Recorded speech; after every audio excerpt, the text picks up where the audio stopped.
Medicare with every working day, starting with their first job, even as teenagers.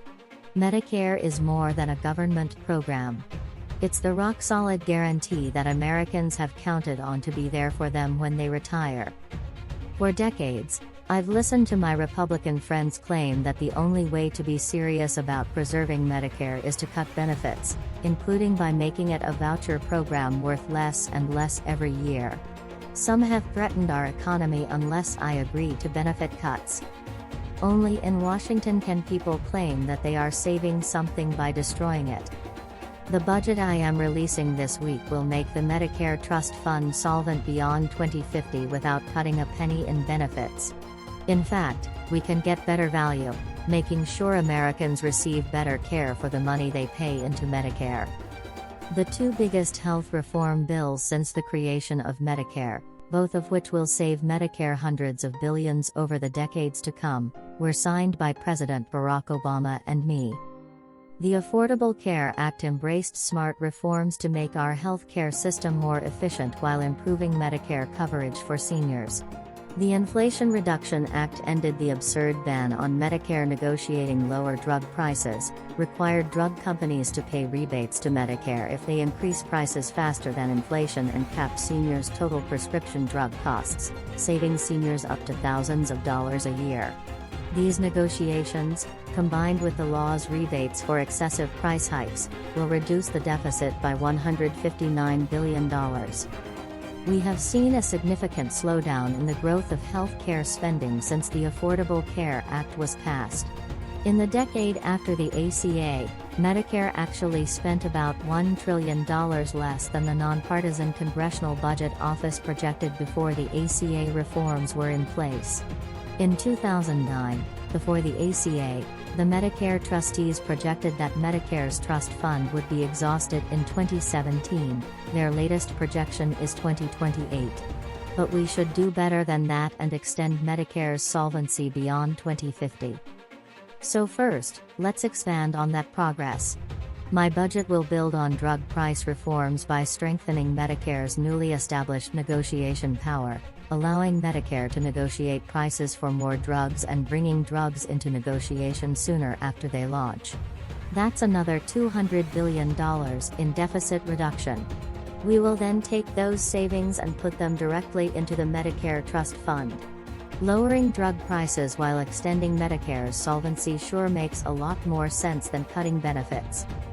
Second, let's ask the wealthiest to pay just a little bit more of their fair share, to strengthen Medicare for everyone over the long term. My budget proposes to increase the Medicare tax rate on earned and unearned income above $400,000 to 5% from 3.8%. As I proposed in the past, my budget will also ensure that the tax that supports Medicare can't be avoided altogether. This modest increase in Medicare contributions from those with the highest incomes will help keep the Medicare program strong for decades to come. My budget will make sure the money goes directly into the Medicare Trust Fund, protecting taxpayers' investment and the future of the program.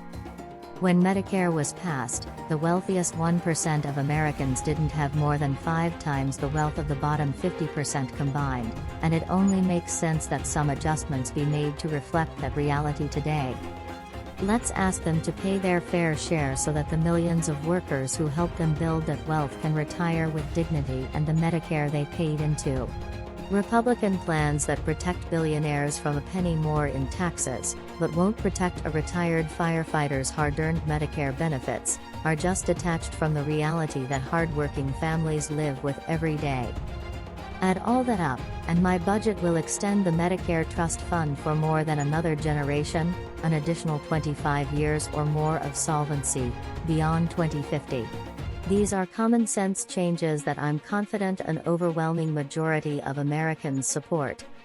MAGA Republicans have a different view. They want to repeal the Inflation Reduction Act.